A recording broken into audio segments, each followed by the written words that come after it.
दोस्तों, क्या आप जानते हैं कि इस दुनिया में कई जगह ऐसी है जिसके ऊपर सालों से साइंटिस्ट रिसर्च कर रहे हैं, लेकिन इन जगहों की मिस्ट्री ऐसी है कि उससे पर्दा उठ ही नहीं पाता। क्या आप जानते हैं समुद्र के अंदर भी नदियां बहती है और वो भी पूरे फोर्स के साथ। क्या आप जानते हैं कि इस दुनिया में एक ऐसी भी जगह है जहाँ पर जाकर लोग थक जाते हैं। तो चलिए आज ऐसे ही स्ट्रेंज जगहों के बारे में। सी स्प्लिट इन द केरला। दोस्तों, लास्ट ईयर हुई बारिश और तबाही के कारण केरला में एक अजीब कुदरती स्ट्रक्चर बन गया है। ये जो आपको छोटा सा आइलैंड दिखता है वो पहले इस जगह पर नहीं था। यहाँ पर पूरा का पूरा समुद्र हुआ करता था, लेकिन भौगोलिक कुछ ऐसे फेरफार हुए कि ये लाइन सा दिखने वाला रेत का आइलैंड अचानक से प्रकट हो गया। पिछले तूफान में पता नहीं समुद्र में क्या हलचल हुई कि जहाँ जल था वहाँ पर ये स्थल बन गया और हमारे देश के केरला के समुद्र किनारे पर समंदर के पानी को डिवाइड करने वाला ये आइलैंड बन गया। समंदर के पानी को इतर पितर करके उभरी इस जमीन पे लोग चल सकते हैं और इसे देखने वाले लोग अचंभित है कि आखिर ऐसा हुआ कैसे। आज इसे देखने के लिए काफी टूरिस्ट वहाँ पर जमा हो रहे हैं। ऐसा किन हालातों में हुआ ये तो सबको पता है, लेकिन ऐसा होने के पीछे एग्जैक्ट रीजंस क्या है ये आज तक किसी को नहीं पता चला और रिसर्च अभी भी जारी है। राम सेतु, जैसे कि हम सब जानते हैं, इसे रामायण काल में बनाया गया था। ये श्रीलंका और भारत के बीच का बिल्कुल ही अप्राकृतिक रूप से बना एक ब्रिज है। क्योंकि इसे एक सिविलाइजेशन ने बनाया था, इसीलिए ये प्राकृतिक रूप से बना नहीं लग रहा। आज राम सेतु का थोड़ा खंडन हो गया है और आसपास एबंडन दिखाई देता है, लेकिन असली ब्रिज के अवशेष और निशान आज भी बाकी है, हमें दिखाई देते हैं। राम सेतु जिन पत्थरों से बना है वो पत्थर अलाइव है।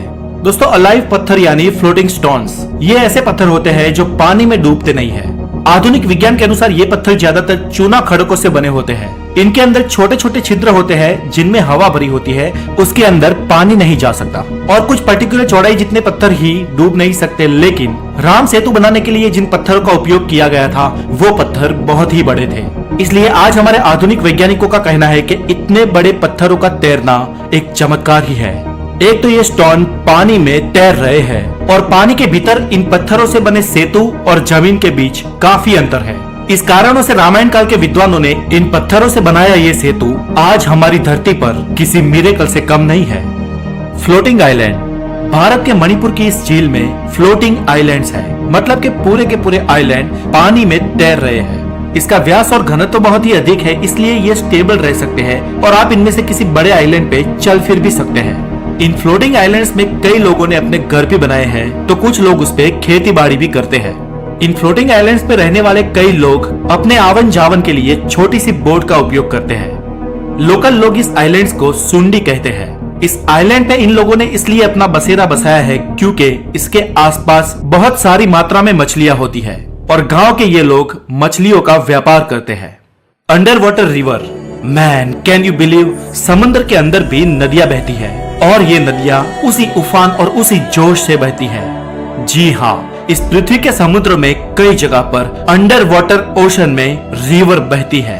दोस्तों, पहली बार कुछ साल पहले मैक्सिको के डीप सी डाइवरों ने गोताखोरी के दौरान कुछ ऐसी जगहों को देखा जहाँ पर अंडर वाटर समुद्र में नदियां बह रही थी। इन नदियों के पानी का फोर्स साफ साफ दिखा जा सकता है और उनका कलर कुछ घट था। समंदर में बहने वाली इन नदियों का अपना बहाव है और उनमें से झरने भी बहते हैं। और वैज्ञानिकों के अनुसार हमारी पृथ्वी पे ऐसी एक या दो नहीं, लेकिन कई सारी अंडर वाटर रिवर्स मौजूद है। पेटोमसी क्रेटर, सर्बिया में 1949 में एक जगह लोगों के सामने आई। ये जगह किसी बॉम्ब के गिरने के कारण बनी हुई हो वैसे दिखाई देती है। बाद में इस जगह की मिट्टी और पत्थरों के सैंपल लिए गए और उसे लेबोरेटरी में जांच के लिए भेजा गया। जांच के बाद पता चला कि इस जगह की मिट्टी में रेडिएशन है ही नहीं और उसमें यूरेनियम भी न था, जिससे बॉम्ब गिरने से ये जगह बनी है, ऐसे सारे दावे गलत साबित हुए। और इस जगह पर पहले कभी भी आधुनिक परमाणु बम या हाइड्रोजन बम गिराया ही नहीं गया था। तो अब जंगलों की हरियाली के बीच अचानक से ऐसी ये जगह कैसे बनी होगी, इसका आज तक किसी को नहीं पता। लेकिन वैज्ञानिकों का कहना है कि इस जगह में आज और इसके आसपास के जंगलों में जो भी पेड़ उगते हैं वो पृथ्वी पर कहीं और उगने वाले पेड़ों से बहुत ही तेजी से और जल्दी ग्रो होते हैं। और इस जगह पे जाने वाले लोगों का दावा है कि जो भी यहाँ पर जाता है वो बहुत जल्दी ही थक जाता है, हाथ और पाँव में दर्द होने लगता है और वहाँ पर जाकर ही शरीर का थकना शुरू हो जाता है। आप यूँ कह लीजिए कि यहाँ पर हमारी एनर्जी बहुत जल्दी वेस्ट होती है। और इस जगह पर एक साइंटिस्ट की हार्ट अटैक से मौत भी हो चुकी है। तो इस जगह के बारे में भी आज तक हमें कोई पुख्ता सबूत नहीं मिले हैं कि यहाँ पर आखिर ऐसा तो क्या है जो इसे दूसरी जगहों से अलग बनाता है। तो दोस्तों आज के लिए इतना ही। आप इस वीडियो को हो करें और